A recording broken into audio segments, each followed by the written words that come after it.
بسم اللہ الرحمن الرحیم اعوذ باللہ من الشیطان الرجیم بسم اللہ الرحمن الرحیم۔ میرے پیارے دوستو، پارٹ 2 میں ہم نے دیکھا حضرت ابراہیم علیہ السلام نے کیسے بت پرست قوم کو نصیحت دی۔ دوستو، آج ہم پارٹ 3 شروع کرنے جا رہے ہیں۔ اس میں ہم لوگ دیکھیں گے کہ حضرت ابراہیم علیہ السلام نے بادشاہ کو اسلام کی دعوت کیسے دی اور اس کا مناظرہ۔ تو چلیے شروع کرتے ہیں۔ ابھی یہ مشورے ہو ہی رہے تھے کہ تھوڑا تھوڑا کر کے یہ باتیں وقت کے بادشاہ تک پہنچ گئی۔ اس زمانے میں عراق کے بادشاہ کا لقب نمرود ہوتا تھا، اور یہ پبلک کے صرف بادشاہ ہی نہیں ہوتے تھے بلکہ خود کو ان کا رب اور مالک مانتے تھے، اور پبلک بھی دوسرے دیوتاؤں کی طرح اس کو اپنا خدا اور معبود مانتی اور اس کی اسی طرح پوجا کرتی تھی جس طرح دیوتاؤں کی، بلکہ ان سے بھی پاس و ادب کے ساتھ پیش آتی تھی، اس لیے کہ وہ عقل و شعور والا بھی ہوتا تھا اور تاج و تخت کا مالک بھی۔ نمرود کو جب یہ معلوم ہوا تو آپے سے باہر ہو گیا اور سوچنے لگا کہ اس آدمی کی پیغمبرانہ دعوت و تبلیغ کی سرگرمیاں اگر اسی طرح جاری رہیں تو یہ میرے مالک ہونے، رب ہونے، بادشاہ ہونے اور اللہ ہونے سے بھی سب پبلک کو دور کر دے گا، اور اس طرح باپ دادا کے مذہب کے ساتھ ساتھ میری یہ حکومت بھی گر جائے گی۔ اس لیے اس قصے کا شروع ہی میں ختم کر دینا بہتر ہے۔ یہ سوچ کر اس نے حکم دیا کہ حضرت ابراہیم علیہ السلام کو ہمارے دربار میں حاضر کرو۔ حضرت ابراہیم علیہ السلام سے معلوم کیا کہ تو باپ دادا کے دین کی مخالفت کس لیے کرتا ہے اور مجھ کو رب ماننے سے تجھے کیوں انکار ہے۔ حضرت ابراہیم علیہ السلام نے کہا، میں ایک اللہ کو ماننے والا ہوں، اس کے علاوہ کسی کو اس کا شریک نہیں مانتا۔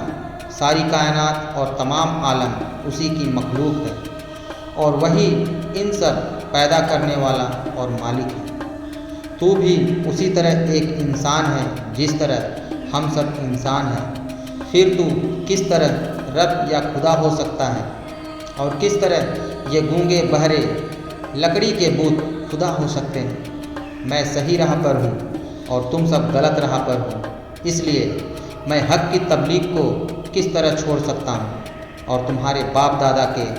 اپنے گڑھے ہوئے دین کو کیسے اختیار کر سکتا ہوں۔ نمرود نے حضرت ابراہیم علیہ السلام سے معلوم کیا کہ اگر میرے علاوہ تیرا کوئی رب ہے تو اس کی ایسی خوبی بیان کر کہ جس کی قدرت مجھ میں نہ ہو۔ تب حضرت ابراہیم علیہ السلام نے فرمایا، میرا رب وہ ہے جس کے قبضے میں موت و حیات ہے، وہی موت دیتا ہے اور وہی زندگی۔ ٹیڑھی سمجھ والا نمرود موت و حیات کی حقیقت سے نا آشنا کہنے لگا، اس طرح موت اور زندگی تو میرے قبضے میں بھی ہے، ایسا نمرود نے کہا، اور یہ کہہ کر اسی وقت ایک بے قصور آدمی کے بارے میں جلاد کو حکم دیا کہ اس کی گردن مار دو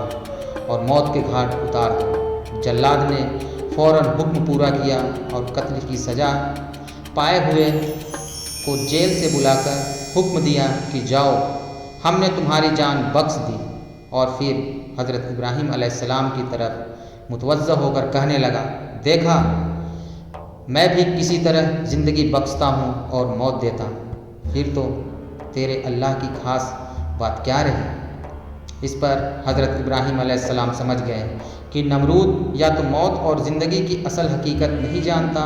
اور یا لوگوں اور پبلک کو غلط فہمی میں ڈال دینا چاہتا ہے تاکہ وہ اس فرق کو سمجھ نہ سکیں کہ زندگی بخشنا اس کا نام نہیں ہے بلکہ نہ سے ہاں کرنے کا نام زندگی بخشنا ہے، اور اسی طرح کسی کو قتل یا پھانسی سے بچا لینا موت کا مالک ہونا نہیں۔ موت کا مالک وہی ہے جو انسانی روح کو اس کے جسم سے نکال کر اپنے قبضے میں کر لیتا ہے۔ اس لیے بہت سے پھانسی کی سزا پائے ہوئے اور تلوار کی جد پہ آئے ہوئے لوگ زندگی پا سکتے ہیں، اور بہت سے کل وہ پھانسی سے بچائے ہوئے انسان موت کے گھاٹ چڑھ جاتے ہیں، اور کوئی طاقت ان کو روک نہیں سکتی۔ اور اگر ایسا ہو سکتا تو حضرت ابراہیم علیہ السلام سے باتیں کرنے والا نمرود گدی پر نہ بیٹھا ہوتا، بلکہ اس کے خاندان کا پہلا آدمی ہی آج بھی اسی تاج و تخت کا مالک نظر آتا، مگر نہ معلوم کہ عراق کے اس راجیہ کے کتنے دعوے دار زمین کے اندر دفن ہو چکے ہیں اور ابھی کتنے باقی ہیں۔ پھر بھی حضرت ابراہیم علیہ السلام نے سوچا کہ اگر میں نے اس موقع پر موت اور زندگی کے باریک فلسفے پر بحث شروع کر دی تو نمرود کا مقصد پورا ہو جائے گا اور لوگوں کو غلط رخ پر ڈال کر اصل معاملے کو الجھا دے گا، اور اسی طرح میرا نیک مقصد پورا نہ ہو سکے گا، اور حق کی تبلیغ کے سلسلے میں بھاری محفل میں نمرود کو لاجواب کرنے کا موقع ہاتھ سے جاتا رہے گا، کیونکہ بحث و مباحثہ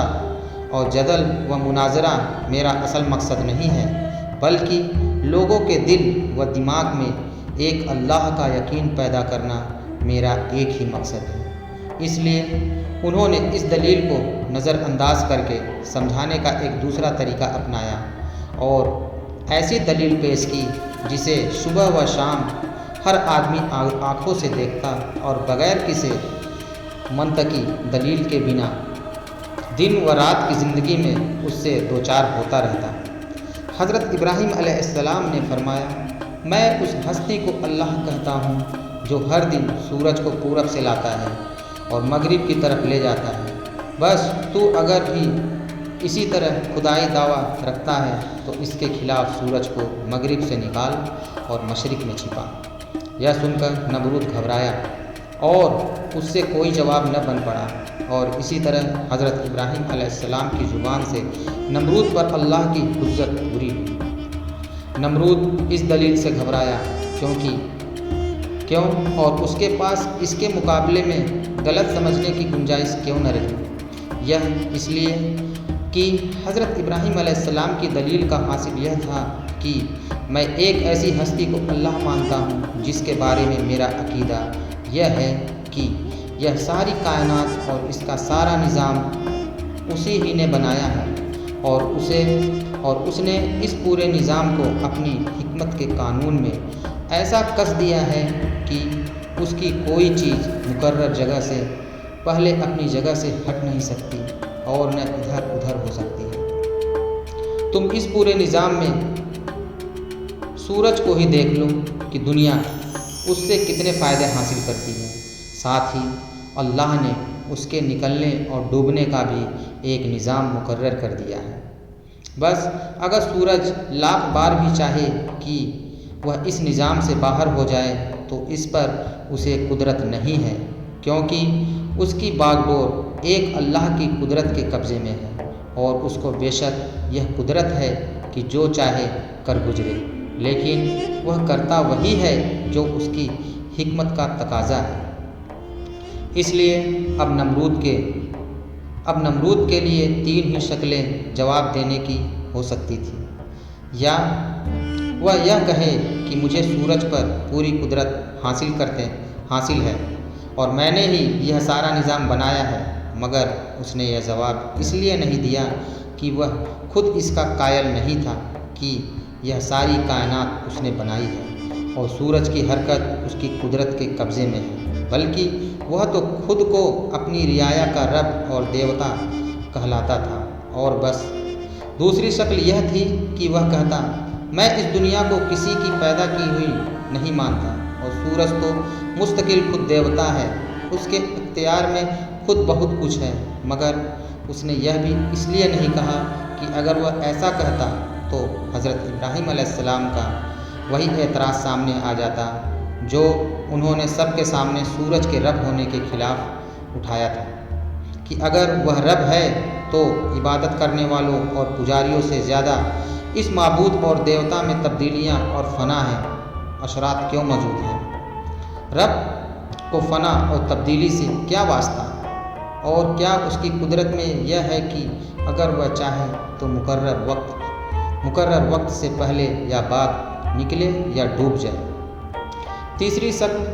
یہ تھی کہ حضرت ابراہیم علیہ السلام کے چیلنج کو قبول کر لیتا اور مغرب سے نکال کر دکھا دیتا، مگر نمرود چونکہ ان تینوں شکلوں میں سے کسی شکل میں جواب دینے کی قدرت نہیں رکھتا تھا، اس لیے پریشان اور لاجواب ہو جانے کے علاوہ اس کے پاس کوئی دوسرا راستہ نہیں تھا۔ غرض حضرت ابراہیم علیہ السلام نے سب سے پہلے اپنے والد آزر سے اسلام کے سلسلے کی بات کہی، حق کا پیغام سنایا اور سیدھا راستہ دکھلایا۔ اس کے بعد عام لوگوں اور سب لوگوں کے سامنے حق کو مان لینے کے لیے فطرت کے بہترین اصول اور دلیل پیش کیے، نرمی سے، میٹھی باتوں سے، مگر مضبوط اور روشن حجت و دلیل کے ساتھ ان پر حق کو واضح کیا، اور سب سے آخر میں بادشاہ نمرود سے مناظرہ کیا اور اس پر روشن کر دیا کہ رب ہونے کے باوجود رب ہونے اور معبود ہونے کا حق صرف ایک اللہ ہی ہے، اللہ ہی کے لیے سب مناسب ہیں، اور بڑے سے بڑے شہنشاہ کو بھی یہ حق نہیں کہ وہ اس کی برابری کا دعویٰ کرے، کیونکہ وہ اور کل دنیا اسی کی مخلوق ہے اور وجود و عدم کے قید و بند میں گرفتار، مگر اس کے باوجود کہ بادشاہ آزر اور عام لوگ حضرت ابراہیم علیہ السلام کی دلیلوں سے لاجواب ہوتے اور دلوں میں قائل، بلکہ بتوں کے واقعے میں تو زبان سے اقرار کرنا پڑا کہ حضرت ابراہیم علیہ السلام جو کچھ کہتا ہے وہی حق ہے اور صحیح و درست، پھر بھی ان میں سے کسی نے سیدھے راستے کو نہ اپنایا اور حق قبول کرنے سے بچتے رہے، اور اتنا ہی نہیں بلکہ اس کے خلاف اپنی ندامت اور ذلت سے متاثر ہو کر بہت زیادہ غیظ و غضب میں آ گئے، اور بادشاہ سے رعایا تک سب نے ایک ہو کر فیصلہ کر لیا کہ دیوتاؤں کی توہین اور باپ دادا کے دین کی مخالفت میں حضرت ابراہیم کو دہکتی آگ میں جلا دینا چاہیے، کیونکہ ایسے شخص مجرم کی سزا یہی ہو سکتی ہے، اور دیوتاؤں کو حقیر سمجھنے کا بدلہ اسی طرح لیا جا سکتا ہے۔ آگ کا ٹھنڈا ہو جانا۔ اس مرحلے پر پہنچ کر حضرت ابراہیم علیہ السلام کی جدوجہد کا معاملہ کھلا ہو گیا، اور اب دلیلوں کی طاقت کے مقابلے میں مادی طاقت و سطوت نے مظاہرہ شروع کر دیا۔ باپ اس کا دشمن، لوگ اس کے مخالف، اور وقت کا بادشاہ اس سے پریشان کرنے کو تیار، ایک ہستی اور چاروں اور مخالفت کی آواز،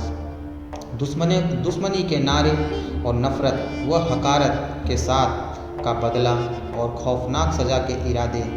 ایسے وقت میں اس کی مدد کون کرے اور اس کی حمایت کا سامنا کیسے ٹوٹے؟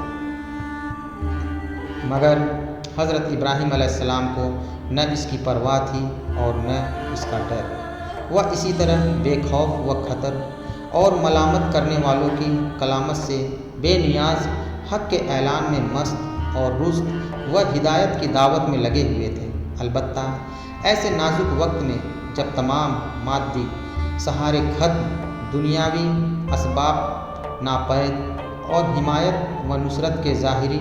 اسباب مفقود ہو چکے تھے،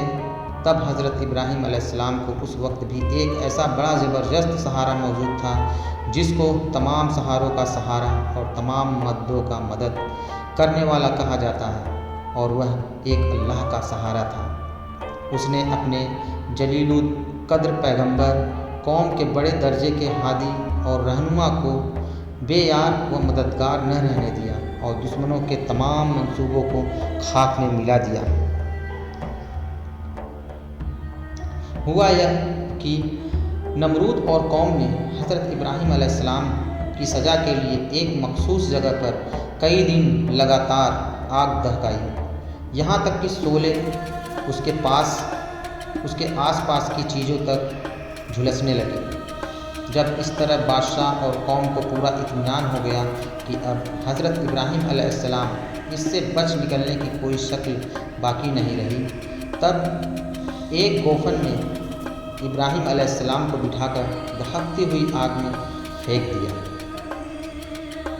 گوہن کا مطلب ہے ایک جھولا۔ اس وقت آگ میں جلانے کی تاشیر بخشنے والے مطلب اللہ نے آگ کو حکم دیا کہ وہ حضرت ابراہیم علیہ السلام پر اپنے جلالے کا اثر نہ کرے۔ ناری ہوتے ہوئے اور عناصر کا مجموعہ ہوتے ہوئے بھی اس کے حق میں سلامتی کے ساتھ سرد پڑ جائے۔ آگ اسی وقت حضرت ابراہیم علیہ السلام کے حق میں بردوں و سلامہ بن گئی اور دشمن ان کو کسی قسم کا نقصان نہ پہنچا سکے، اور حضرت ابراہیم علیہ السلام دہکتی آگ میں سالم و محفوظ دشمنوں کے نرغے سے نکل گئے۔ مختصر یہ ہے کہ بدبخت قوم نے کچھ نہ سنا اور کسی بھی طرح رشد و ہدایت کو قبول نہ کیا، اور حضرت ابراہیم علیہ السلام کی بیوی حضرت سارہ اور اس کے برادرزاد حضرت لوط علیہ السلام کے علاوہ کوئی ایک بھی ایمان نہیں لایا۔ مطلب حضرت ابراہیم علیہ السلام کی بیوی حضرت سارہ اور برادرزاد حضرت لوط علیہ السلام، دو لوگوں نے صرف اسلام قبول کیا۔ تمام قوم نے حضرت ابراہیم علیہ السلام کو جلا دینے کا فیصلہ کر لیا اور دہکتی آگ میں ڈال دیا، لیکن اللہ تعالیٰ نے دشمنوں کے ارادوں کو جلیل و رشد کر کے حضرت ابراہیم علیہ السلام کے حق میں آگ کو بردم و سلامہ بنا دیا۔ تو اب حضرت ابراہیم علیہ السلام نے ارادہ کیا کہ کسی دوسری جگہ جا کر پیغام الہی سنائے اور حق کی دعوت پہنچائے، اور یہ سوچ کر فدان آرام سے ہجرت کا ارادہ کر لیا۔ قرآن شریف میں ہے، اور حضرت ابراہیم علیہ السلام نے کہا، میں جانے والا ہوں اپنے پروردگار کی طرف، قریب ہی وہ میری رہنمائی کرے گا۔ یعنی اب مجھے کسی ایسی آبادی میں ہجرت کر کے چلے جانا چاہیے جہاں کی اللہ کی آواز حق پسند کان سے سنی جائے۔ اللہ کی زمین تنگ نہیں ہے، یہ نہیں اور صحیح نہیں، تنگ نہیں ہے یہ نہیں اور صحیح، میرا کام پہنچانا ہے۔ اللہ اپنے دین کی اشاعت کا سامنا خود پیدا کر دے گا۔ دوستو، انشاءاللہ اگلا پوسٹ میرا پارٹ نمبر 4 کل آئے گا انشاءاللہ۔ تب تک کے لیے